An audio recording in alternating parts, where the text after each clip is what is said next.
Hello दोस्तों, नमस्कार। कैसे हो आप? उम्मीद है सभी अच्छे होंगे। स्वागत है आप लोगों का आज की हमारी इस पीवाईक्यू क्लास में। देखो, मैं बताऊं, ये जो लिखा है कि केवल सॉल्यूशन से 10 से 12 नंबर बढ़ेंगे, ये कोई लिखने वाली चीज़ नहीं है। आप मात्र इसे 5 से 10 मिनट इस वीडियो को देख लो। मैं ये नहीं कहता कि कंप्लीट वीडियो आप देखो और अपना समय खराब करो। 5 से 10 मिनट में यदि आपको लगे कि हाँ, ये फायदेमंद वीडियो है, तो आप इसे पूरा देखो। आपको लगे कि ये कंटेंट काम का है, ठीक है, तो आप इसे देखो।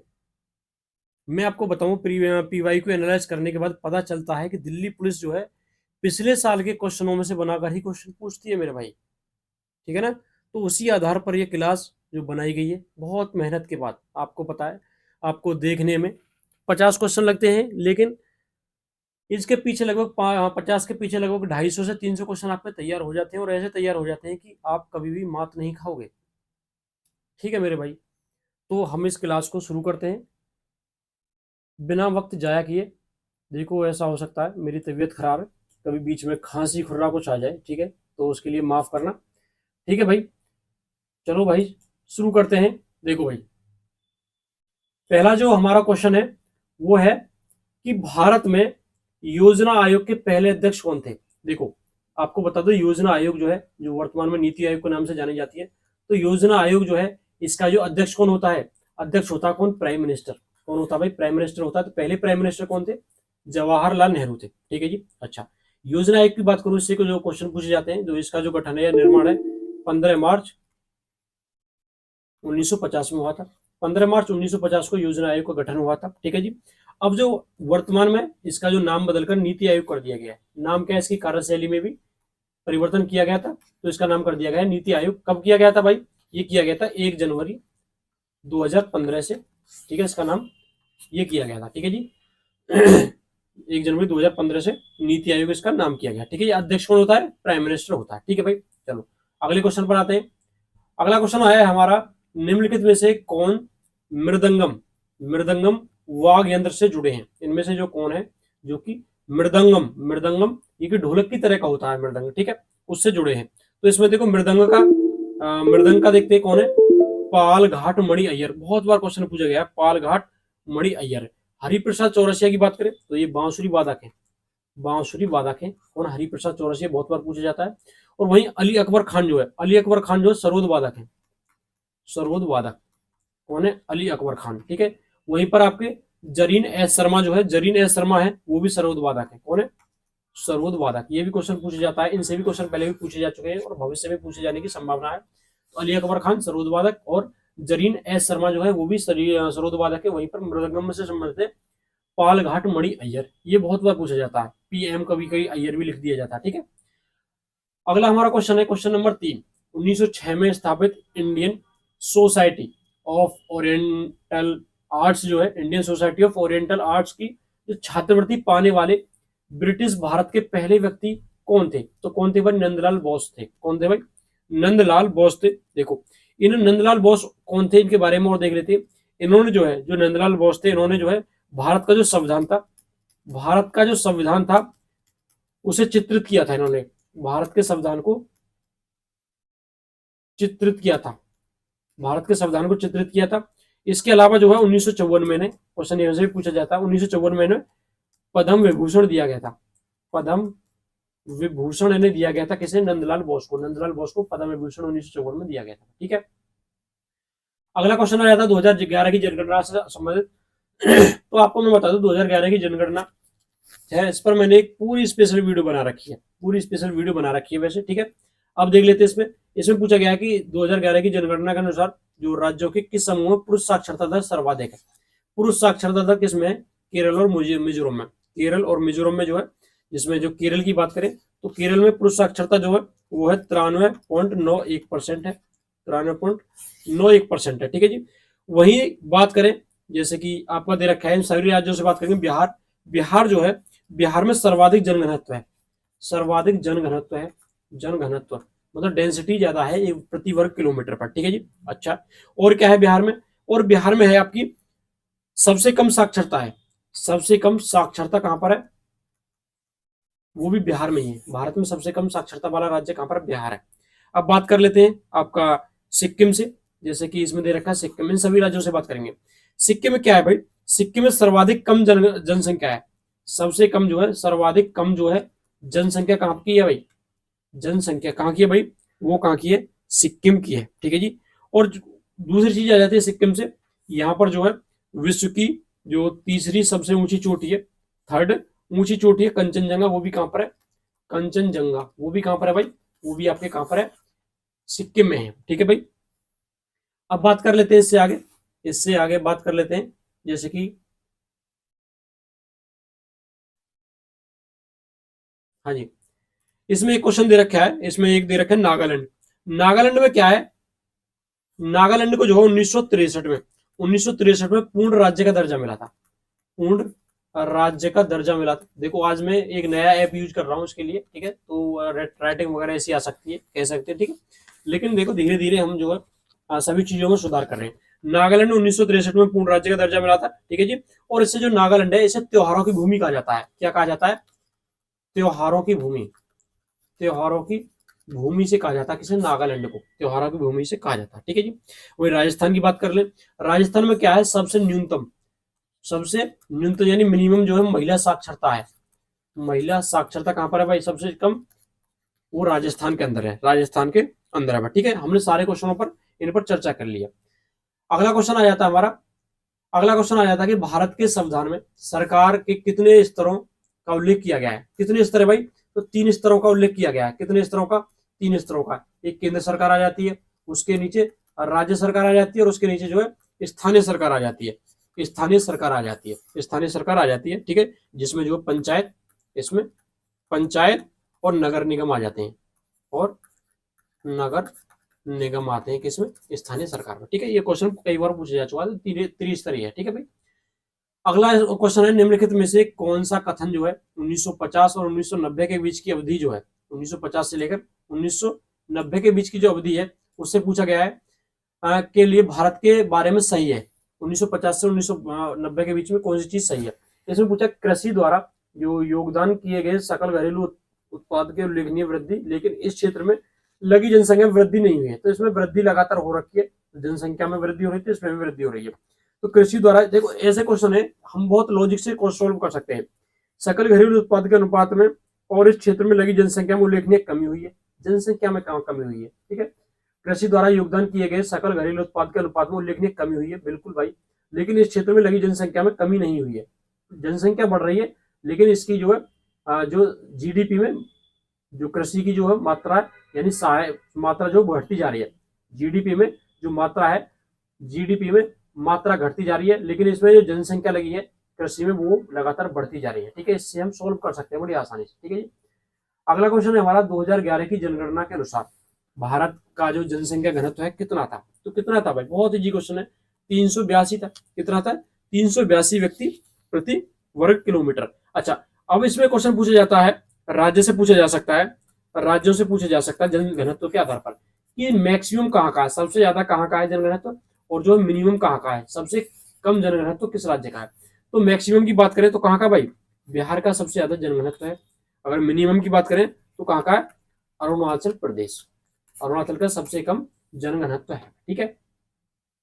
आगे बात आ जाती है, वाणिज्य और उद्योग मंत्रालय 2021-22 के दौरान अनुसार निम्नलिखित में से कौन सा भारत का सबसे अधिक निर्यात किए जाने वाले कृषि उत्पाद है, तो कौन सा है, चावल जो है, चावल सबसे ज्यादा निर्यात की गई भारत की फसल है, ठीक है जी। अच्छा, अब बात कर लेते हैं, जैसे गेहूं, गेहूं का उत्पादन यूपी में होता है, पंजाब में होता है, ठीक है, और हरियाणा में होता है, ठीक है। इन तीनों ही राज्यों में जो है जो हरित क्रांति है उसका सबसे ज्यादा क्वेश्चन पूछा जाता है, हरित क्रांति का सबसे ज्यादा लाभ इन्हीं में हुआ, यूपी में भी, पश्चिमी यूपी में, पश्चिमी उत्तर प्रदेश है उसमें, ठीक है। यदि मक्का की बात करें तो मक्का का सर्वाधिक उत्पादन कर्नाटक में होता है, ठीक है। यदि मसालों की बात करें तो मसाले केरल में प्रसिद्ध है, वास्को डी गामा मसालों के लिए ही केरल तक है, ठीक है भाई।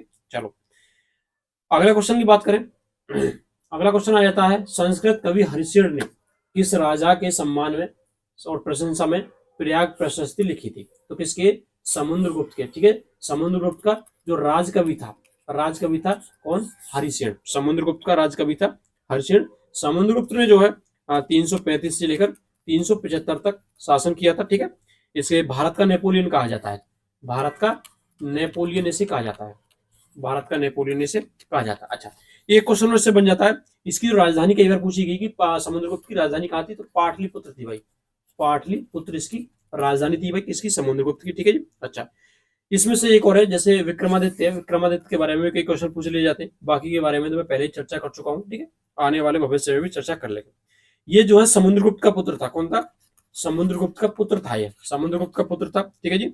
और इसने उज्जैन पर भी राज्य किया था, उज्जैन पर राज्य किया था इसने, उज्जैन पर इसने राज किया था, किसने, विक्रमादित्य ने। ठीक है भाई, अगला क्वेश्चन देख लेते हैं। अगला क्वेश्चन पूछा गया है कि मुगल भारत में जो पंचायत के मुखिया, पंचायत का जो मुखिया या प्रधान होता था, किस नाम से पुकारा जाता था, तो क्या कहते थे, मुकद्दम। क्या कहते थे, मुकद्दम जो है, जैसे वर्तमान में जो है, जैसे कि कौन है, प्रधान है, ग्राम प्रधान है, उसके बारे में, उससे पहले मुगल काल में मुकद्दम कहा जाता था। प्रधान जो है, जिसे भाग 9 में आता है, संविधान के भाग 9 में, आर्टिकल 249 में, आर्टिकल 249 में। ठीक है, प्रधान यानी ग्राम जो प्रधान है उसका विवरण दिया गया है। ठीक है जी। चलो अगला क्वेश्चन देख लेंगे। अगला क्वेश्चन है, सोनल मानसिंह एवं प्रसिद्ध भारतीय शास्त्रीय नृत्यंगना है और भरतनाट्यम, कुचिपुड़ी, उड़ीसी की प्रमुख प्रतिपादक है। सोनल मानसिंह एक प्रमुख क्या है, और किसकी, ये छऊ की भी है। सोनल मानसिंह देखो क्या क्या है, ये किस किस की है, भरतनाट्यम भी करती है, कुचिपुड़ी भी करती है, उड़ीसी भी करती है, छऊ भी करती है, छऊ ये भी करती है। ठीक है भाई, सोनल मानसिंह। ठीक है, वहीं पर बात करें जैसे कथकली है, कथकली के लिए कौन है नृत्यंगना, जैसे मृणालिनी है, मृणालिनी, सारा भाई, सारा भाई, ये किससे है, ये आपकी कथकली की। ठीक है, कथक की बात करें तो कथक की कौन है, बिरजू महाराज है, जैसे बिरजू महाराज, बिरजू महाराज हैं। और वहीं सितारा देवी हैं, सितारा, सितारा देवी भी कथक की हैं। वहीं पर एक और पूछा जाता है, बिंदा दिन। ठीक है, बिंदा दिन, बिंदा दिन है, वो भी आपके कथक के हैं। ठीक है, और वहीं पर एक गोपी कृष्ण, गोपी कृष्णा, वो भी कथक से ही संबंधित है। ठीक है भाई। अच्छा, वहीं पर एक पूछा जाता है, जैसे कि सत्रिय है, सत्रिय जो असम का है, कहाँ का है, असम में, असम का ये नृत्य है, लोक नृत्य है। ठीक है, इसमें जैसे जतिन गोस्वामी, एक जतिन गोस्वामी है, गोस्वामी। ठीक है जी।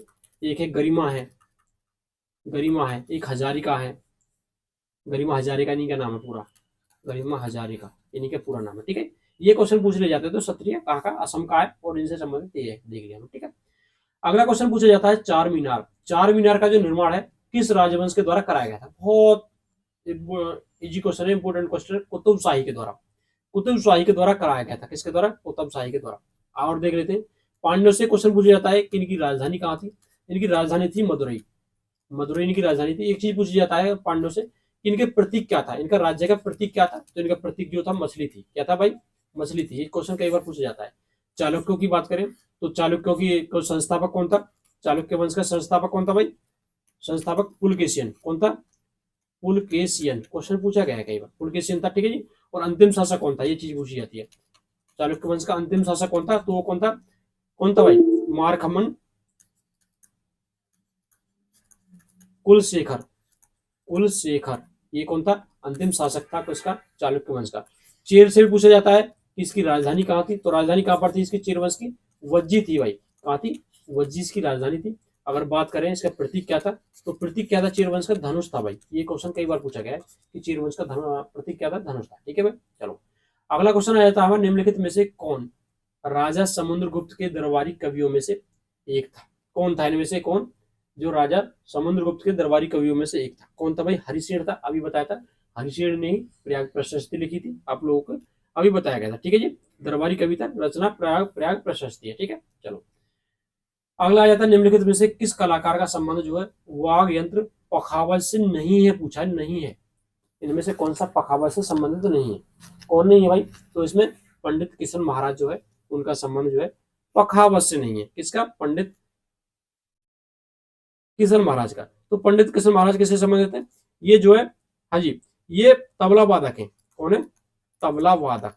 इनके बारे में और देख लेते हैं, पंडित किशन महाराज है, ये जो है हिंदुस्तानी शास्त्रीय संगीत है, जो हिंदुस्तानी शास्त्रीय संगीत है उसके घराने हैं बनारस घराना, बनारस जो घराना है उसमें प्रसिद्ध है, उसमें ही तबला वादक है कौन, पंडित किशन महाराज। बाकी जो तोताराम शर्मा है, विद्या प्रसाद है, गोपाल दास है, ये सभी क्या है, ये पखावज से संबंधित है, ये सभी पखावज से संबंधित है, पखावज वाद्य यंत्र बजाते हैं। ठीक है भाई। चलो अगला क्वेश्चन देख लें, क्वेश्चन नंबर 15। क्वेश्चन नंबर 15 में क्या कहा गया है, इसमें कहा गया है कि सोडियम हाइड्रोजन कार्बोनेट को निम्नलिखित में से क्या कहा जाता है। जो सोडियम हाइड्रोजन कार्बोनेट है उसे क्या कहा जाता है, ये पूछा है। क्या कहा जाता है, बेकिंग सोडा कहा जाता है। क्या कहा जाता है, बेकिंग सोडा कहा जाता है। ठीक है, जैसे कि वॉशिंग सोडा है, वॉशिंग सोडा को डिनोट करते हैं, क्वेश्चन ऐसे ही पूछे जाते हैं। तो Na2CO3 यानी सोडियम कार्बोनेट, इसे वॉशिंग सोडा को सोडियम कार्बोनेट भी कहते हैं, कार्बोनेट भी कहते हैं। ठीक है जी, Na2CO3 Na2CO2, ठीक है, NO2CO3, सॉरी मैंने गलत बोल दिया, CO3 होता है। वही प्लास्टिक ऑफ पेरिस है, जैसे पीओपी हम कहते हैं, गांव की भाषा में पीओपी से कहते हैं। ठीक है, प्लास्टर ऑफ पेरिस, इसका एक बार पूछा गया है, तो इसका होता है जो रासायनिक सूत्र CaSO4N2 हाफ H2O, ये होता है आपका प्लास्टर ऑफ पेरिस का। वही आ जाता है बेकिंग सोडा, जो है बेकिंग सोडा जो है इसका होता है NaHCO3, ये इसका होता है sodium bicarbonate, sodium bicarbonate, sodium bicarbonate baking soda का होता है। ठीक है, ये सोडियम हाइड्रोजन कार्बोनेट दे रखा है, सोडियम बाइकार्बोनेट होता है। ठीक है जी, अच्छा, NaCO3। वो जिप्सम की बात कर लेते हैं। जिप्सम का जो होता है CaSO4N2 ये जो है कैल्शियम सल्फेट और वाटर का दोनों का मिश्रण होता है जिप्सम। ठीक है भाई, ये क्वेश्चन यहाँ से पूछ लिया जा सकते हैं। अगला आ जाता है दूध किसका अच्छा स्रोत है, दूध से क्वेश्चन पूछा जाता है। ठीक है, हाँ जी, दूध किसका किसका अच्छा स्रोत माना जाता है, कैल्शियम, फास्फोरस और प्रोटीन का, इन तीनों का स्रोत माना जाता है, इन तीनों का स्रोत ये माना जाता है। इसमें क्वेश्चन पूछा जाता है कौन सी प्रोटीन पाई जाती है। ठीक है जी, ये पूछा जाता है कभी कभी, तो कैसीन नामक प्रोटीन पाई जाती है, कैसीन। ठीक है जी, इसमें कैसीन पाया जाता है। ठीक है, अच्छा, इसमें पूछा जाता है कि दूध में कौन सा एंजाइम पाया जाता है, कौन सा एंजाइम पाया जाता है, एंजाइम। देखो इसके एंजाइम की बात करें तो इसमें जो एंजाइम होता है वो होता है लैक्टोपेरोक्साइडेज, लैक्टोपेरोक्साइडेज। ठीक है, ये इसमें एंजाइम पाया जाता है दूध। ठीक है भाई, अगली बात करते हैं, निम्नलिखित में से किस संवैधानिक संशोधन अधिनियम के द्वारा भारतीय संविधान में मौलिक कर्तव्यों को जोड़ा गया था। तो 42वें संविधान संशोधन जो है, 42वें संविधान संशोधन जो कि इमरजेंसी के समय होते हैं। ठीक है, 1976 में होते हैं, उसमें इन्हें जोड़ा गया था, उन्हें जोड़ा गया था। अच्छा, अब आपको क्वेश्चन बताना है कि मौलिक कर्तव्य जो है हमारे जो है किस देश के संविधान से लिए गए थे, किस देश के संविधान से लिए गए थे, ये आप लोगों को कमेंट करके बताना है, किस देश के संविधान से लिए गए थे। ठीक है भाई, अच्छा, इसके अलावा यहाँ पर आता है जैसे 73वां संविधान संशोधन है। 73वां जो संविधान संशोधन था, 73वां 74वां, 73वें के तहत जो है ये 1992 में हुआ था। इसके तहत जो है भाग 9, कौन सा भाग 9 जोड़ा गया था, और 11वीं अनुसूची इसमें जोड़ी गई थी। ठीक है, 73वें संविधान संशोधन के तहत। वो 74वां जो संविधान संशोधन है उसमें वो 1992 में हुआ था, वो भी इसमें भाग 9 का ए जोड़ा गया था। ठीक है जी, 12वीं अनुसूची जोड़ी गई थी, यहाँ पर 11वीं जोड़ी गई थी और यहाँ पर 12वीं अनुसूची जोड़ी गई थी। ठीक है भाई, वही पर 65वां संविधान संशोधन है, इससे भी क्वेश्चन पूछे जा सकते हैं और इंपोर्टेंट है ये।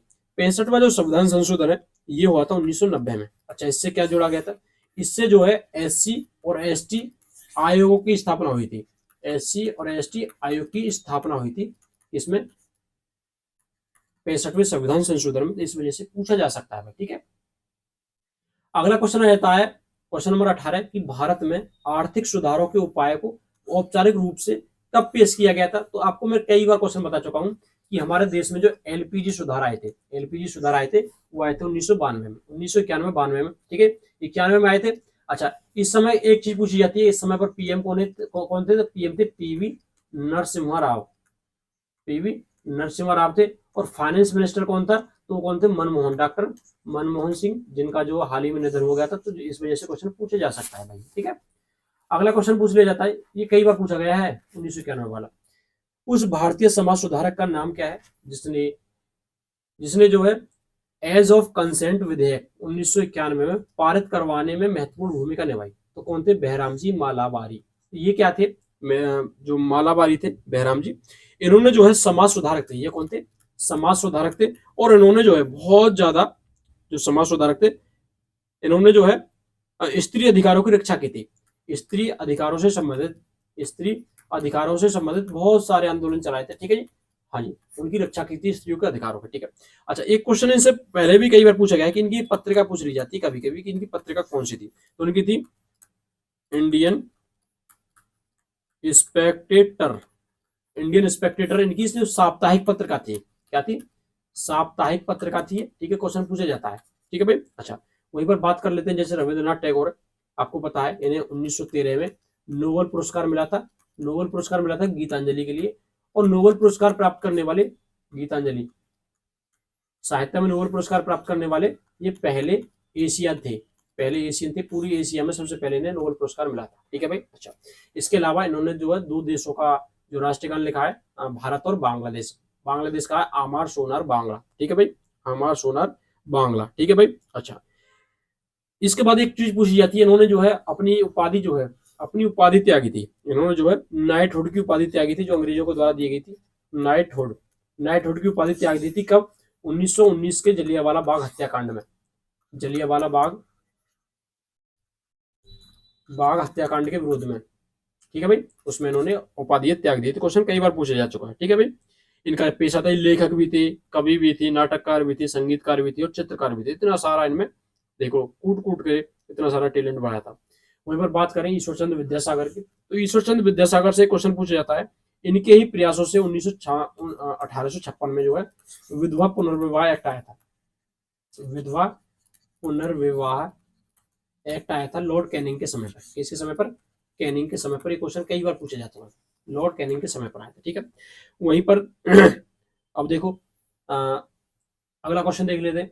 अगला क्वेश्चन देख लेते हैं, इन जो इंपोर्टेंट थे। ठीक है, इन तीनों की हमने बहुत अच्छी तरह से चर्चा की है, जो क्वेश्चन है पूछे जा सकते हैं और पूछे गए हैं। ठीक है भाई। निम्नलिखित में से कौन सी राज्य सरकार हर साल सूरजकुंड मेले का आयोजन कराती है? कौन सी राज्य सरकार हर साल सूरजकुंड मेले का आयोजन कराती है? तो सूरजकुंड मेले का जो आयोजन है वो हरियाणा में होता है। मेरे कहाँ पर होता है भाई? ये होता है सूरजकुंड मेले का जो आयोजन है वो होता है हरियाणा में। पिछले क्वेश्चन में एक चीज और मैं आपको बताता चलूं, जैसे कि इसके बारे में जानकारी लेते हैं। जो जी सुब्रमण्यम भारती हैं, जी सुब्रमण्यम जो भारती हैं, इनके बारे में ये तमिल कवि है भाई। ये तमिल कवि है, सीजीएल में एक बार पूछा गया है इनके बारे में। ये तमिल कवि है। ठीक है, इनका उपनाम जो है, इनके उपनाम से क्वेश्चन पूछा गया है। उपनाम, इनका उपनाम है महाकवि। महाकवि, महाकवि भारतीयार। भारतीयार इनका उपनाम रखा गया। ठीक है जी। इनकी रचना स्वदेश गीतांगल, ठीक है जी, 1908 में, और एक जन्मभूमि है जो कि 1909 में लिखी गई। ठीक है भाई।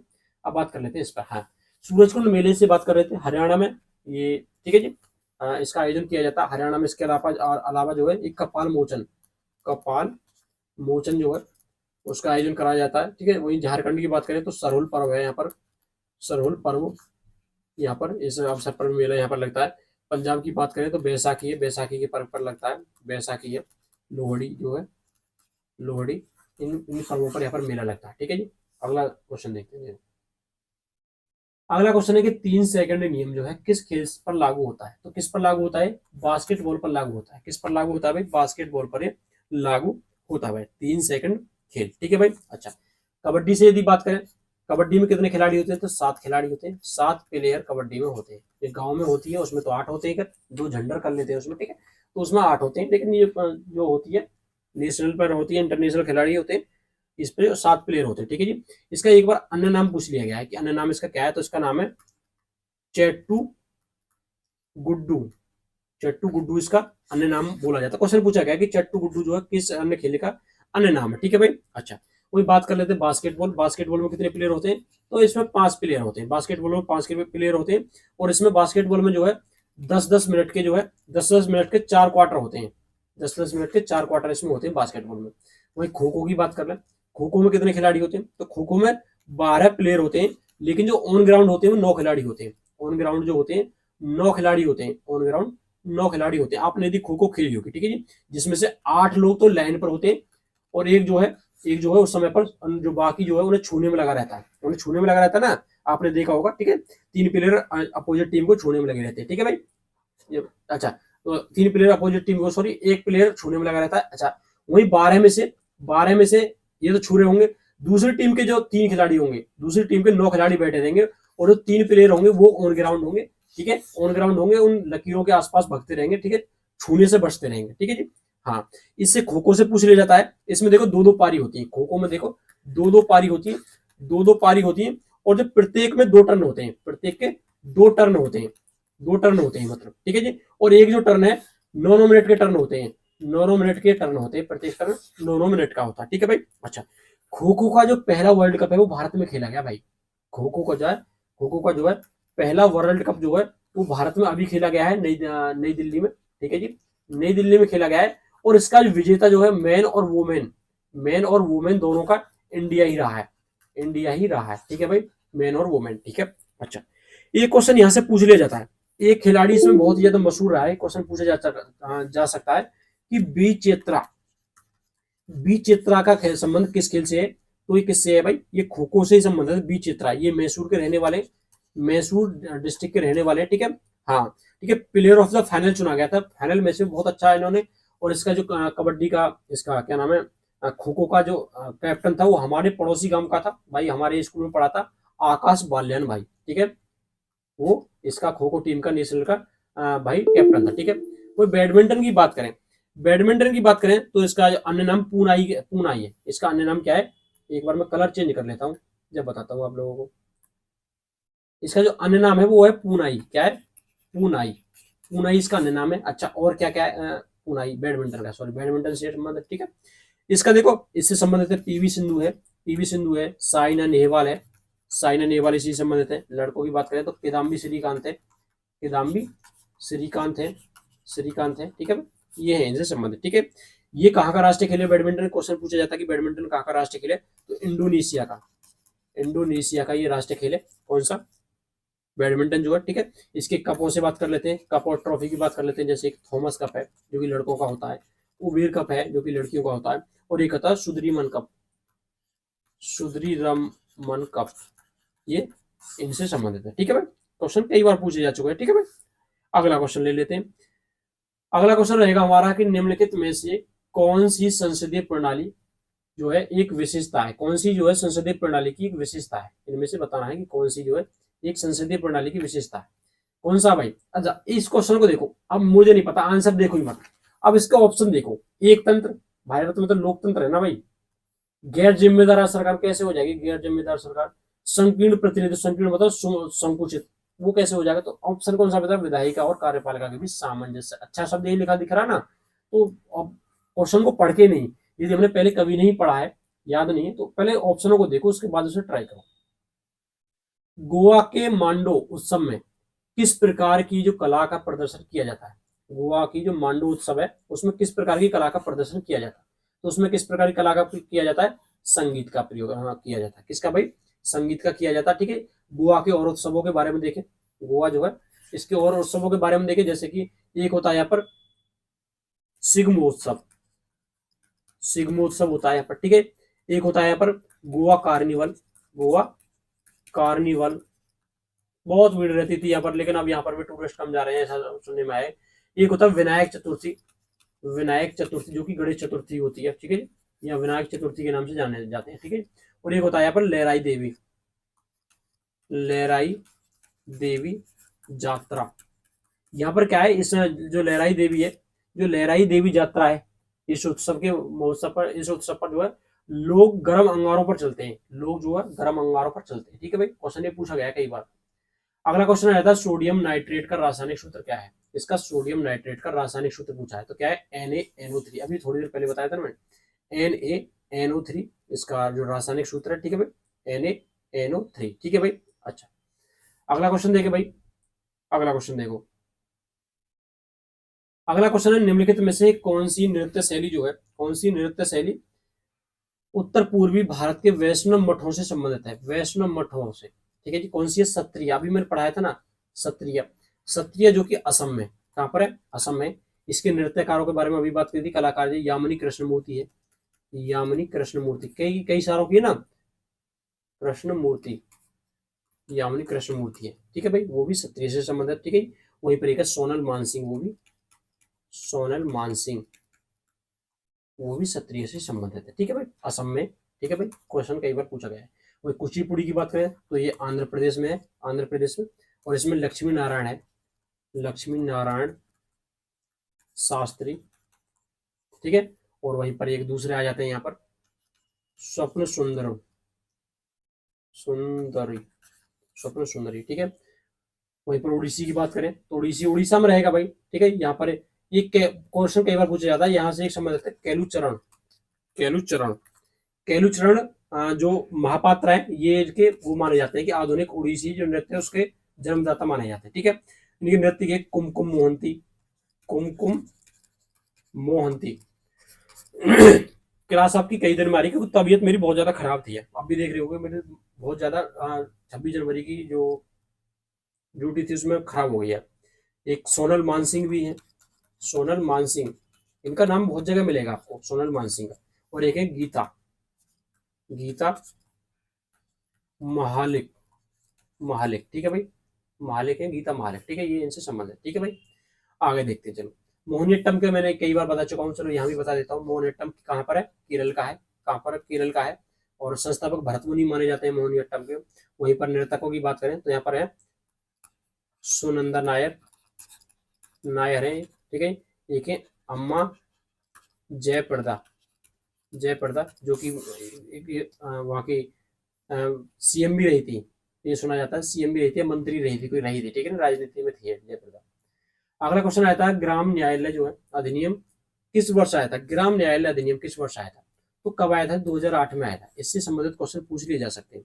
देखो, इसका सबसे पहले उद्देश्य क्या था कि ग्रामीण क्षेत्रों में न्याय की पहुंच हो, ठीक है। ये जो लागू हुआ था, ये लागू हुआ था 2 अक्टूबर से। कब से? 2, मैंने गलत लिख दिया, 2 अक्टूबर 2009 से, 2009 से लागू होता है। अच्छा, इसमें क्या था, जो ग्राम न्यायालय अधिनियम था, इसमें जो पहली श्रेणी का जो मजिस्ट्रेट इसमें शक्ति होती थी, जो भी नियुक्ति किया जाता था, उसके पास जो फर्स्ट क्लास जो मजिस्ट्रेट होता था उसकी शक्ति होती थी। और ये जो मजिस्ट्रेट होता था, ये 2 साल तक की सजा दे सकता था, 2 साल तक की सजा दे सकता था, या फिर ऐसे कह सकते हैं कि ऐसे न्याय मामलों की सुनवाई कर सकता था जिनमें 2 साल तक की सजा हो जाए, ठीक है भाई, ये इसका मतलब। अगला क्वेश्चन आया था हमारा, गीता महालिक ने किस प्रकार के नृत्य के लिए संगीत नाट्य अकादमी पुरस्कार जीता? तो किससे था गीता महालिक? अभी हमने बात की थी, किससे था? ओडिसी से संबंधित है गीता महालिक, ठीक है भाई। अच्छा, अगला क्वेश्चन देख लेते हैं। अगला क्वेश्चन है, निम्नलिखित में से कौन सा मंदिर जो उत्तराखंड में स्थित है? कौन सा मंदिर उत्तराखंड में स्थित है? तो उत्तराखंड में कौन सा? नीलकंठ महादेव मंदिर। नीलकंठ पे जाते हैं ना, नीलकंठ की चढ़ाई करते हैं, नीलकंठ, ठीक है जी, हरिद्वार है नीलकंठ, ठीक है, वहीं जाते हैं ना उत्तराखंड में। और कौन कौन से? एक नंदा देवी है, नंदा देवी मंदिर है। एक है कासार मंदिर, कासर मंदिर है। एक है आपकी चिताई गोलू मंदिर, चिताई गोलू मंदिर है यहीं पर, ठीक है। यहीं पर एक आ जाता है आपका झूला देवी मंदिर है, झूला देवी मंदिर है, ठीक है। वहीं पर एक आ जाता है जागेश्वरी धाम, जागेश्वर धाम मंदिर, ठीक है जी, उत्तराखंड में। वही कामाख्या देवी मंदिर है, कामाख्या की बात करें तो कहाँ पर? असम में है। कहाँ पर है? असम में है, ठीक है। यहीं पर बताया जाता है जो कामाख्या देवी मंदिर है, ये गढ़ है माना जाता है अघोरियों का। अघोरी आपने सुना होगा, अघोरियों का, अघोरियों का गढ़ माना जाता है। तंत्र विद्या यहाँ पर बहुत ज्यादा फेमस है, ठीक है जी। ये जो है असम में है, नीलांचल पर्वत पर, नीलांचल पर्वत पर है। क्वेश्चन पूछा गया है कि कौन से पर्वत पर? नीलांचल पर्वत पर, ठीक है जी। और गोमतेश्वर आप सुना होगा, जो गोमतेश्वर मंदिर है, यहाँ पर जो सबसे ऊंची मूर्ति है, ये कर्नाटक के श्रवण बेलगोला में है, कर्नाटक के श्रवण बेलगोला में है, ठीक है ये, ठीक है। ये जैन धर्म से संबंधित है, जैन धर्म से संबंधित है। क्वेश्चन पूछा जाता है इसमें, ये भगवान बाहुबली से संबंधित है। किससे? भगवान बाहुबली से संबंधित है, भगवान बाहुबली से संबंधित है। अच्छा, इसका एक क्वेश्चन पूछा जाता है कि जो गोमतेश्वरी मूर्ति है, इसका निर्माण किसने कराया था? तो किसने कराया था? हाँ जी, क्वेश्चन कई बार पूछा गया है, किसने निर्माण कराया था? चामुंडा राय ने कराया था, चामुंडा राय ने कराया था, ठीक है। ये सेनापति थी, बताया जाता है, ठीक है, गंगवंश का सेनापति थे चामुंडा राय, उन्होंने इसका निर्माण कराया था, ठीक है जी। और ये जो है विंध्यगिरी पर्वत पर है। कहाँ पर है? विंध्यगिरी पर्वत, विंध्यगिरी पर्वत पर ही है, विंध्यगिरी पर्वत पर ही है भाई, ठीक है, गोमतेश्वर की मूर्ति, ठीक है भाई। और कामाख्या जो मंदिर है, इसमें योनि की पूजा होती है, जो कि माता सती से संबंधित है, ठीक है भाई। वहीं पर एक है रणकपुर मंदिर, ये राजस्थान में है। कहाँ पर है? राजस्थान में जोधपुर के पास पड़ता है, अरावली पर्वत पर। कहाँ पर? अरावली पर्वत पर पड़ता है, ठीक है। ये ऋषभ देव, इसमें पूछ बताया जाता है कि जो है ऋषभ देव, ऋषभ देव ये चतुर्मुखी मंदिर है, चतुर्मुखी मंदिर है ऋषभ देव का, ठीक है, जैन धर्म से संबंधित है ये भी, ठीक है भाई। अगला क्वेश्चन पाते हैं चलो। अगला क्वेश्चन है, हल्दी पाउडर में किसकी मिलावट होती है? हल्दी पाउडर में किसकी मिलावट होती है? तो लेड, जो लेड क्रोमेट होता है, लेड क्रोमेट का प्रयोग किया जाता है। इसमें जो चमक आ जाती है, इसके जो रंग है उस पर चमक आ जाती है हल्दी के पर, ठीक है। तो आजकल जमाना वो चल रहा है कि जो ज्यादा चमकेगा उसे ज्यादा खरीदेंगे लोग, ठीक है जी, उसे ज्यादा खरीदेंगे, ये वाला जमाना चल रहा है ना, इसमें मिला देते हैं ये लोग, ठीक है जी, हल्दी में, ठीक है। इसका क्वेश्चन पूछा जाता है कई बार कि हल्दी का वैज्ञानिक नाम क्या है? तो इसका वैज्ञानिक नाम क्या है? करकुमा, करकुमा नोंगा, करकुमा लोंगा इसका वैज्ञानिक नाम है। और ये जो है सर्वाधिक जो भारत में विश्व का 80% पाया जाता है। और भारत की बात करें तो कहाँ पर, आंध्र प्रदेश में सबसे ज्यादा इसका उत्पादन होता है। ठीक है भाई। अच्छा, वहीं पर बात करें इसकी जो लेड क्रोमेट है, ये कैंसरकारी होता है, कैंसरकारी पदार्थ है, ये कैंसरकारी पदार्थ है। इसी वजह से हमारे देश की जो हल्दी कई देशों से वापस आ गई, कई देशों से वापस आ गई थी। ठीक है। वहीं जिंक कार्बोनेट की बात करें तो जिंक कार्बोनेट जो है ये ठोस पदार्थ होता है, ठोस पदार्थ होता है, सफेद होता है, गंधहीन होता है, रेत जैसा होता है। इसका अन्य नाम जिंक स्पार होता है। इसका प्रयोग किया जाता है सौंदर्य प्रसाधन में। जो जिंक कार्बोनेट है इसका प्रयोग सौंदर्य प्रसाधन में किया जाता है। प्रसाधन जैसे कि आप सनस्क्रीन लगाते हो, ठीक है, हाँ, तो इन चीजों में किया जाता है जिंक कार्बोनेट का प्रयोग। दवा है, पेंट है, इनमें सब में किया जाता है। वहीं ये आपका सिलिकॉन ऑक्साइड है, जिसे SiO2 कहते हैं, SiO2 जिसे कहते हैं। ठीक है। इसका जो प्रयोग है उसका कांच निर्माण किया जाता है, कांच निर्माण में, ऑप्टिकल फाइबर बनाने में, औषधि वाहक बनाने में, ठीक है, बोतल बनाने में, गिलास बनाने में इनका निर्माण होता है। वहीं पर एक है मैग्नीशियम जो क्लोराइड है। मैग्नीशियम क्लोराइड का जो सड़कों पर बर्फ हटाने में किया जाता है। क्वेश्चन पूछा जाता है कई बार कि सड़कों जो बर्फ वाले क्षेत्रों में सड़कों से बर्फ हटाने में किसका प्रयोग किया जाता है, तो किसका किया जाता है, मैग्नीशियम क्लोराइड का प्रयोग किया जाता है। मैग्नीशियम क्लोराइड का प्रयोग किया जाता है धूल को दबाने में, क्योंकि पक्की सड़क होती है उस पर धूल को दबाने में, धूल को कम करता है। ठीक है, धूल को दबाने में किया जाता है। और आपके डीएनए निर्माण में किया जाता है, ये डीएनए निर्माण में मदद करता है, डीएनए के निर्माण में मदद करता है मैग्नीशियम क्लोराइड। वहीं पर आपकी जो सेल्स में ऊर्जा का निर्माण करता है मैग्नीशियम क्लोराइड, मैग्नीशियम क्लोराइड। ठीक है भाई। चलो, अगला क्वेश्चन आ जाता है हमारा, बंगाल विभाजन कब लागू हुआ था, बंगाल विभाजन कब लागू हुआ था।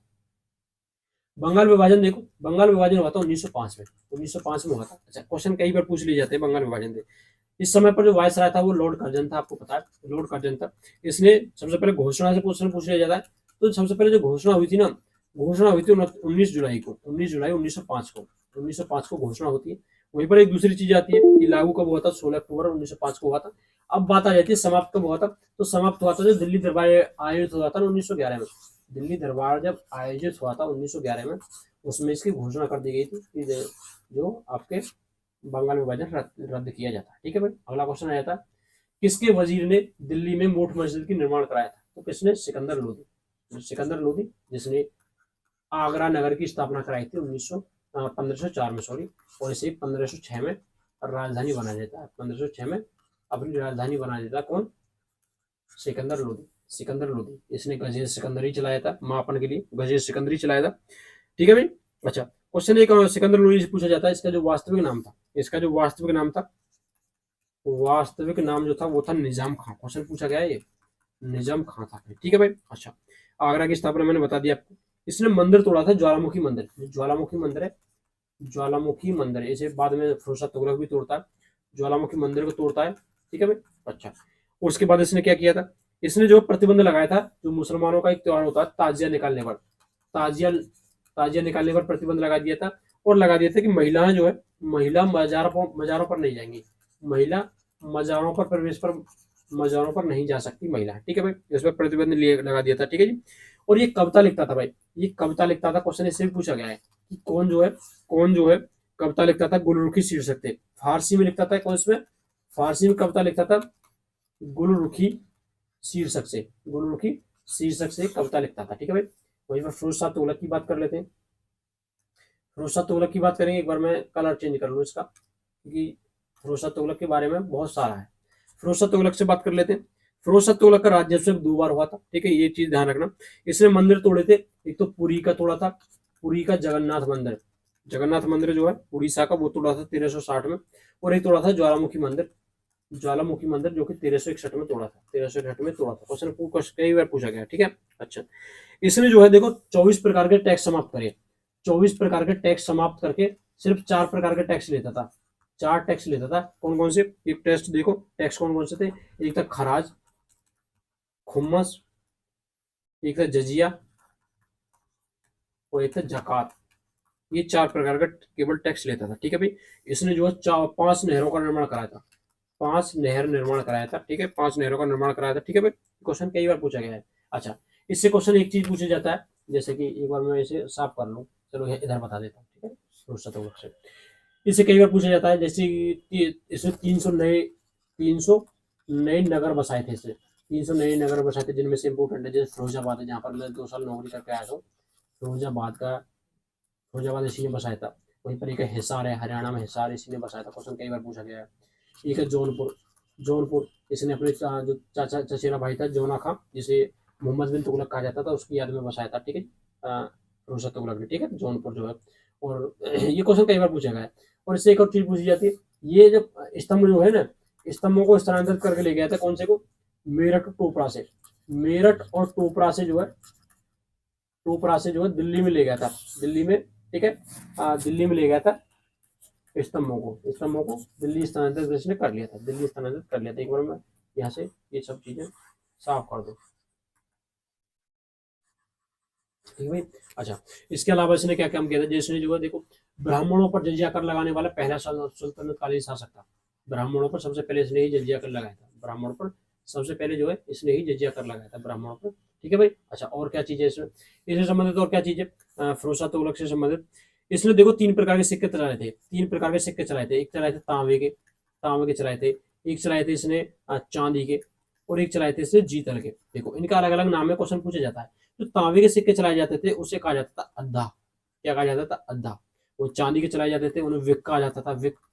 और उनका जो जीतल के चलाए थे उन्हें कहा जाता था ससगानी, ससगानी कहा जाता था। ये 3 प्रकार के सिक्के चलाए थे। ठीक है भाई। अच्छा, और इसे क्या कहा जाता था, इसे कई चीजें थे, इसने बढ़िया काम किया था, इसने कई बढ़िया काम किए थे, इस वजह से इसे कई उपाधि दी गई थी। जैसे कि एक उपाधि दी गई थी इसे पहला कल्याणकारी निरंकुश शासक कहा जाता था, और कहा गया था सल्तनत सल्तनत काल का अकबर, क्योंकि इसने कई कल्याणकारी योजना चलाई थी। ठीक है, फ्री में कई योजना चलाई थी, इस वजह से जो सल्तनत काल का इससे अकबर कहा गया है। ठीक है भाई। अच्छा, वहीं पर बात कर लेते हैं खिज्र खां की। खिज्र खां कौन था भाई, खिज्र खां जो था, इसकी छोटी सी एक पहचान है कि इसने सैयद वंश की स्थापना की थी, सैयद वंश की स्थापना की थी। ये तैमूर का सेनापति था, किसका, तैमूर लंग का सेनापति था, तैमूर का सेनापति था। और इसे तैमूर जो है यहीं पर सौंप गया था, तैमूर का बेटा जो था। ठीक है, उसे ही अपना जो वो मानता था कि यही मेरा जो सब कुछ है। ठीक है, सैयद वंश का संस्थापक था। ठीक है जी। अच्छा, इसे उपाधि रैयत आला की उपाधि धारण की थी, किसी की उपाधि, रैयत आला की, रैयत आला, क्वेश्चन पूछा जाता है। ठीक है, अलाउद्दीन खिलजी के बारे में तो आपने पढ़ा ही होगा बहुत सारा। ठीक है, इसके बचपन का नाम गुरसास्प था, क्वेश्चन पूछा जाता है गुरसास्प, गुरसास्प इसके बचपन का नाम था। वहीं पर एक चीज पूछी जाती है, इसने सिकंदर द्वितीय की उपाधि धारण की थी, सिकंदर सेकंड की, या सिकंदर सानी। ठीक है, सिकंदर सानी।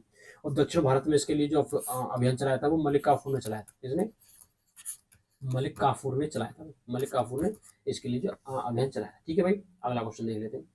अगला क्वेश्चन है, निम्नलिखित में से कौन 1983 के विश्व कप, 1983 का जो विश्व कप है उसमें भारतीय क्रिकेट टीम का कप्तान था, तो कौन, कपिल देव था। सब जानते हैं इसे, कौन, कपिल देव था। देखो, भारत ने ओडीआई में अब तक 2 बार वर्ल्ड कप जीता है, और वहीं पर T20 में भी 2 बार वर्ल्ड कप जीता है। T20 में, ओडीआई में एक जीता था 1983 में, कपिल देव कप्तान थे। ठीक है जी। और एक जीता है कब, 2011 में, जब MS धोनी कप्तान थे, MS धोनी कप्तान। T20 सबसे पहला जीता था 2007 में, जब MS धोनी कप्तान थे। और एक जीता था कब, 2024 में, जब रोहित शर्मा कप्तान थे। कौन थे, रोहित शर्मा कप्तान। ठीक है भाई, ये चीजें पूछ ली जाती है कभी। निम्नलिखित में से किस घटना का उपयोग करके शुद्ध निवेश को सबसे अच्छे से व्यक्त किया जा सकता है, तो इसमें सकल निवेश मूल्य ह्रास को, जो निवेश मूल्य ह्रास है इसका प्रयोग करके। ठीक है, सकल निवेश माइनस के मूल्य ह्रास। ठीक है, सकल निवेश में से यदि मूल्य ह्रास को कम कर देंगे तो हमें क्या पाएगा, शुद्ध निवेश। ठीक है, वो हमें मिल जाएगा। ठीक है भाई। चलो, अगला क्वेश्चन आ जाता है 1937 में किस अधिवेशन के तहत जो है हुए चुनावों को कांग्रेस में 7 प्रांतों का नियंत्रण किया। इसमें देखो 11 सीटों पर चुनाव हुए थे, जिसमें से 7 सीटें जो है कांग्रेस के हाथों आ गई थी। ठीक है, भारत सरकार अधिनियम जो है 1935 आया था। इसमें जो केंद्र में द्वैध शासन आया था, द्वैध शासन व्यवस्था आई थी, केंद्र में द्वैध शासन व्यवस्था आई थी। ठीक है भाई। अच्छा, और क्या है, महिलाओं को मताधिकार प्राप्त हुआ था इसमें, महिलाओं को भी वोट डालने की शक्ति प्राप्त हुई थी इसमें 1935 एक्ट में। क्वेश्चन कई बार पूछा गया। ठीक है भाई। महात्मा गांधी राष्ट्रीय फेलोशिप के 2 वर्षों के शैक्षिक कार्यक्रम में, जिसे संकल्प कार्यक्रम भाग रूप में 2020 में शुरू किया गया था, तो क्या है, IIM बंगलौर ने शुरू किया था, IIM बंगलौर। ठीक है भाई। आपका करंट का क्वेश्चन है, ठीक है भाई। अगला क्वेश्चन आता है किस राज्य में भारतीय रेलवे दो मुख्यालय, रेलवे जोन के दो मुख्यालय कितने में, दो, किसमें भाई, तो ये यूपी में, यूपी में, यूपी में दो कहाँ पर है, एक है प्रयागराज में, प्रयागराज में, और एक कहाँ पर है, एक है आपका गोरखपुर। प्रयागराज में कौन सा भाई, गोरखपुर।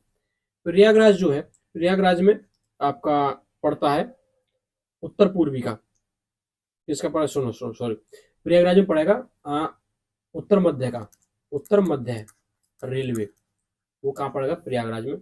और वहीं पर गोरखपुर की बात करें तो पड़ेगा उत्तर पूर्वी का, उत्तर पूर्वी का कहाँ पर है, वो आपके गोरखपुर में, ठीक है भाई, गोरखपुर में। अब मोटा मोटी बात कर लेते हैं, जैसे पूर्वी, पूर्वी रेलवे का कहाँ पर है, कोलकाता में है, कहाँ पर है, कोलकाता में। पश्चिमी रेलवे का कहाँ पर है, पश्चिमी का आपका काम मुंबई है, मुंबई चर्चगेट, ठीक है। और आपका उत्तर का कहाँ पर है, दिल्ली है, दिल्ली में है। तो दक्षिण का कहाँ पर है, दक्षिण रेलवे का कहाँ पर, चेन्नई है, ठीक है, ये है। और मध्य का कहाँ पर है, वो मुंबई है, वो चर्चगेट था लेकिन ये मुंबई है, ठीक है जी। अब बात कर लेते हैं आपका जो पूर्वी मध्य का कहाँ पर है, पूर्वी मध्य का कई बार क्वेश्चन पूछा गया, हाजीपुर में है, हाजीपुर, हाजीपुर जो बिहार में, ठीक है भाई। वहीं पर देखो पश्चिमी मध्य का कहाँ पर है, पश्चिमी मध्य का कहाँ पर है, जबलपुर में है, जबलपुर एमपी में है, ठीक है। उत्तर मध्य का कहाँ पर है, तो उत्तर मध्य का कहाँ पड़ेगा, प्रयाग में पड़ेगा, ये भी बात कर ली। दक्षिण मध्य का कहाँ पड़ेगा, तो ये पड़ेगा सिकंदराबाद में, सिकंदराबाद में पड़ेगा, ठीक है जी। हाँ ये क्वेश्चन पूछ लिए जाते हैं कभी कभी, ठीक है। वहीं राजस्थान की बात करें तो राजस्थान में कौन सा पड़ेगा, तो हाँ सबसे पहले असम की बात कर लेते हैं। तो यहाँ पर मालेगांव, मालेगांव गुवाहाटी, गुवाहाटी, ठीक है जी। तो यहाँ पर जो उत्तर पूर्वी सीमांत का, उत्तर पूर्वी सीमांत रेलवे का मुख्यालय है, ठीक है भाई। वही राजस्थान की बात करें तो राजस्थान में है जयपुर में, जयपुर में है पश्चिमी मध्य का, कहाँ पर है, पश्चिमी उत्तर का, सॉरी पश्चिमी उत्तर का, यहाँ पर जैसे पश्चिमी उत्तर का, पश्चिमी उत्तर का यहाँ का इसका, ठीक है, यहाँ पर जयपुर में, ठीक है भाई, राजस्थान में, ठीक है। बिहार का भी मैंने आपको बता दिया, ठीक है। चलो अगला क्वेश्चन पूछा जाता है जलवायु परिवर्तन पर पेरिस समझौता कब से प्रभावी हुआ था। पेरिस समझौता क्या था, इसमें क्या था, 195 देशों ने, जिसमें से 194 जो देश थे प्लस यूरोपीय यूनियन, यूरोपीय यूनियन, इन्होंने जो एक समझौता किया था। इसमें कहा गया था कि इस सदी में जो है केवल टेम्परेचर को 1.5 से 2 डिग्री सेल्सियस बढ़ाएंगे, 1.5 से 2 डिग्री सेल्सियस बढ़ाएंगे। इसके लिए एक योजना तैयार की गई थी। लेकिन ये क्वेश्चन पूछा जा सकता है, ठीक है जी, ये लागू हुआ था 4 नवंबर 2016 से। ये क्वेश्चन पूछा जा सकता है क्योंकि इसमें से यूएसए अब अलग हो गया, जब से डोनाल्ड ट्रंप जो है, डोनाल्ड ट्रंप जब से जो राष्ट्रपति बने अमेरिका के, जब से वो हट गए, उन्होंने हटने की घोषणा कर दी, ठीक है भाई। अगला क्वेश्चन है निम्नलिखित में से किस मंत्रालय ने वेंचर पूंजी सहायता योजना शुरू की थी, किस में की थी, कृषि और किसान कल्याण मंत्रालय। करंट का क्वेश्चन है, कृषि और किसान कल्याण मंत्रालय, ठीक है। अब आपको क्वेश्चन बताना है कि कृषि मंत्री वर्तमान में कौन है, कृषि मंत्री वर्तमान में कौन है, आप कमेंट करके बताओगे, ठीक है भाई। चलो अगला क्वेश्चन है भारत की वर्ष 2011 की जनगणना के अनुसार, देखो दूसरा क्वेश्चन आ गया जनगणना से, निम्न में से किस समूह में सबसे कम पुरुष साक्षरता दर है, तो बिहार और अरुणाचल प्रदेश, अभी बिहार का हमने अभी थोड़ी देर पहले ही जिक्र किया था, ठीक है, बिहार और अरुणाचल प्रदेश है, उसमें सबसे कम साक्षरता दर है, ठीक है भाई। चलो अगले क्वेश्चन में बात कर लेते हैं। अगला क्वेश्चन है हमारा 2 ओलंपिक पदक जीतने वाली पहली महिला कौन थी, कौन थी भाई, पीवी सिंधु, कौन थी, पीवी सिंधु। पीवी सिंधु का संबंध किससे, बैडमिंटन से, बैडमिंटन से। वही कर्णम मल्लेश्वरी की बात करें तो वेट लिफ्टिंग से थी, भारोत्तोलन, भारोत्तोलन से संबंधित है, ठीक है जी। अच्छा जी, पीवी सिंधु ने इसके अलावा वर्ल्ड चैंपियन भी रही है, वर्ल्ड चैंपियन भी रही है। ये पहली महिला थी ओलंपिक पदक विजेता, भारत की पहली महिला ओलंपिक पदक विजेता थी, ओलंपिक पदक, ठीक है भाई, ओलंपिक पदक विजेता 2000 में, वर्ष 2000 में, ठीक है, इन्होंने ये पदक जीता था। इन्हें जो है आंध्र प्रदेश की आयरन लेडी कहा जाता है, आंध्र प्रदेश की, आंध्र प्रदेश की आयरन लेडी, जैसे कर्णम मल्लेश्वरी को कहा जाता है।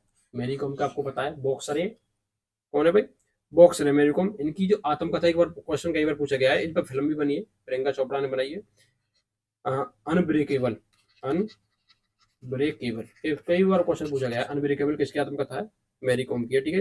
इन्होंने क्या है, मेरी कॉम ने 2012 का जो ओलंपिक हुआ था, ओलंपिक में ब्रॉन्ज मेडल जीता था, ठीक है भाई, ब्रॉन्ज मेडल जीता था। और ये जो है कुकी जनजाति से है, अभी जनजाति बहाली में चर्चा में रही थी, कुकी जनजाति, कुकी जनजाति से संबंधित है, ठीक है। हाँ क्वेश्चन कई बार पूछा जा चुका है, ठीक है भाई। और ये 5 बार की विश्व चैंपियन रह चुकी है, 5 बार वर्ल्ड चैंपियन रही है, वर्ल्ड चैंपियन रही कौन, एमसी मेरी को, ठीक है। साइना नेहवाल की बात करें, साइना नेहवाल भी आपके बैडमिंटन से संबंधित है, बैडमिंटन से ही संबंधित है साइना नेहवाल, ठीक है भाई। क्वेश्चन कई बार पूछा जा चुका है, साइना नेहवाल का इन्होंने पहला ओलंपिक पदक जीता था 2012 में, कांस्य पदक जीता था साइना नेहवाल 2012 ओलंपिक में, ठीक है, कांस्य पदक जीता था, ठीक है भाई। अच्छा, और ये साइना नेहवाल से क्वेश्चन पूछा जाता है कि विश्व की पहली फर्स्ट रैंकिंग पर, नंबर 1 रैंकिंग पर रहने वाली पहली भारतीय बैडमिंटन में, जिन्होंने वर्ल्ड में नंबर 1 रैंकिंग पर भी काबिज रही है, ठीक है भाई।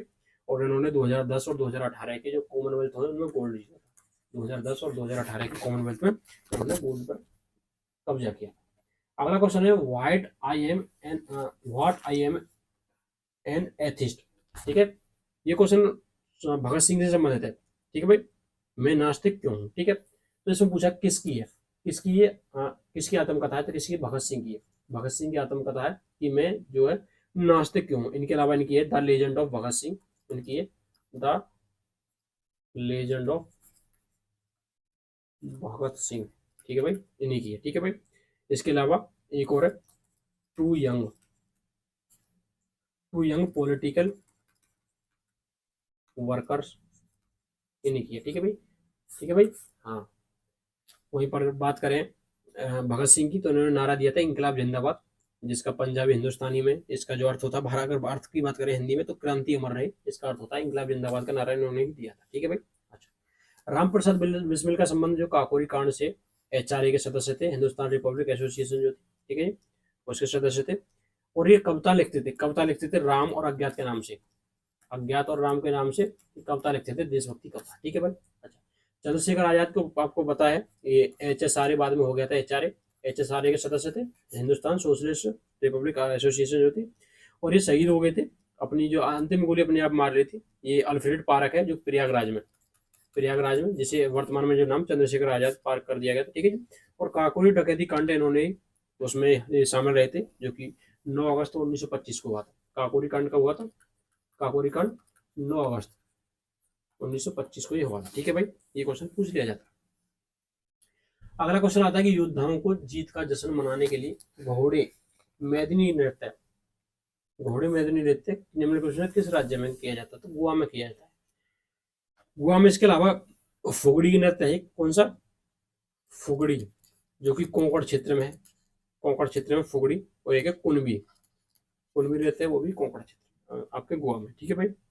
अगला क्वेश्चन आ जाता है अस्पृश्यता निम्नलिखित में से किस मौलिक अधिकार के विरुद्ध, तो समानता का अधिकार जो कि 14 से 18 तक रहता है, उसमें ही एक आर्टिकल आता है अस्पृश्यता 17, आर्टिकल 17 अस्पृश्यता होती है उसमें, ठीक है जी, अस्पृश्यता होती है, ठीक है। संवैधानिक उपचारों का अधिकार आर्टिकल 32 में आता है, ठीक है जी। स्वतंत्रता का अधिकार, ठीक है, और धर्म की स्वतंत्रता, ये सब आपको पहले पॉलिटी में सारी चीज पढ़ाई जा चुकी है, और नॉर्मल चीजें सारी चीजें पूछी जाती है, ठीक है। हमारी स्वतंत्रता 19 में 6 प्रकार की स्वतंत्रता पाई जाती है, 6 प्रकार की स्वतंत्रता आपको मिलती है, ठीक है। ये वाक की स्वतंत्रता, बोलने की, घूमने की, सारी चीजें। F I H Asia cup पुरुष hockey, FIH Asia Asia cup पुरुष हॉकी 2022 की मेजबानी किसके द्वारा की गई थी, इंडोनेशिया के द्वारा की गई थी, इंडोनेशिया के द्वारा ही की गई थी। अच्छा, 2000 इसका जो विजेता था वो था दक्षिण कोरिया, कौन था, दक्षिण कोरिया था। 2004 की बात करें, 2024 की बात करें तो 2024 में विजेता जो ईरान था, ठीक है जी। अच्छा, अब बताना आपको 2025 का जो आयोजन कहाँ पर होगा, 2025 का आयोजन कहाँ पर होगा, एशिया कप पुरुष हॉकी 2022 का, ठीक है जी। पूछा गया इसमें, ठीक। अच्छा, एक चीज बताओ, हॉकी के जो कप है ना, चलो मैं ये बता देता हूँ। हॉकी जो कप है इनसे क्वेश्चन पूछे जाते हैं, जैसे कि एक कप है बेटन कप जो है सबसे पुराना है, सबसे प्राचीन, क्वेश्चन पूछा गया है कि हॉकी का सबसे प्राचीन कप कौन सा, तो बेटन कप है, सबसे पुराना कप, ठीक है भाई। वहीं पर और कप है, आगा खां कप है, ठीक है भाई। ध्यानचंद ट्रॉफी है, ठीक है भाई। एक नेहरू ट्रॉफी है, ठीक है जी। ये सारी चीजें पूछ ली जाती है, ठीक है भाई। अगला क्वेश्चन है निम्नलिखित में से कौन सा कथन सही है, क्वेश्चन पूछा कि इनमें से कौन सा कथन सही है। अच्छा, हमें नहीं पता, लेकिन क्वेश्चन को पढ़ो। इसमें बता रखा है कि भारतीय रेगिस्तान अरावली पर्वतमाला की पूर्वी छोर पर स्थित है। यह रेत के टीलों से ढका एक लहरदार रेतीला मैदान है, ठीक है भाई। अच्छा, आगे इस क्षेत्र में कम वनस्पति आवरण के साथ शुष्क जलवायु पाई जाती है और बरसात के मौसम में जलधाराएं पाई जाती है। बिल्कुल सही है भाई, ये सही है, ठीक है। ये अरावली पर्वत नहीं है, ये गलत है। ठीक है भाई, अगला क्वेश्चन देखो। अगला क्वेश्चन आया था हमारा, भारत के 12वें प्रधानमंत्री कौन थे? 12वें प्रधानमंत्री के बारे में पूछा तो कौन थे? इंद्र कुमार गुजराल थे। देखो प्रधानमंत्री से क्वेश्चन जरूर पूछा जाता है। पहले प्रधानमंत्री कौन थे? पंडित नेहरू थे। ठीक है भाई। अच्छा, उसको तीसरी कौन थे? तीसरे प्रधानमंत्री कौन थे? तीसरे कौन थे? इंदिरा गांधी थी। इंदिरा गांधी थी। पांचवें कौन थे? चरण सिंह थे। ये पूछे जा सकते हैं क्योंकि इन्हें भारत रत्न मिला है। ठीक है। 10वें कौन थे? 10वें थे अटल बिहारी वाजपेयी थे। 10वें थे। 9वें कौन थे? 9वें थे नरसिम्हा राव पीवी नरसिम्हा राव थे, वो 9वें थे। और 13वें थे मनमोहन सिंह। इनकी मृत्यु हुई है मनमोहन, तो ये पूछे जा सकते हैं मनमोहन सिंह के प्रधानमंत्री थे। और 14वें कौन थे? कौन थे? मोदी जी। कौन है पीएम 14वें? मोदी जी, नरेंद्र मोदी। ठीक है भाई, ये सारे इन्हें आपको मैंने बता दिया। ठीक है भाई, ये बता दिया। ठीक है भाई।